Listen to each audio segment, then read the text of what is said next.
The three rebel groups held 2 days of talks in London with a U.S. mediator. Now, the Oromo group is saying those talks have not produced much. The talks were preempted on the ground by military developments. What is disturbing to us is the position of the United States government, which did not seem to us fair. He criticized the U.S. invitation to the EPRDF to enter Addis Ababa and take control. That, the Oromo group claims, ended the discussions before they even began. That is how many of the peoples who are today fighting against the Ethiopian regime were incorporated through armed conquest.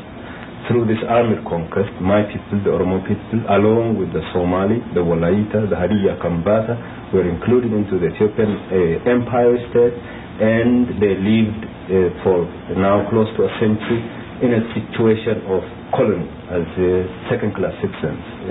The struggle is to regain what they lost through armed conquest.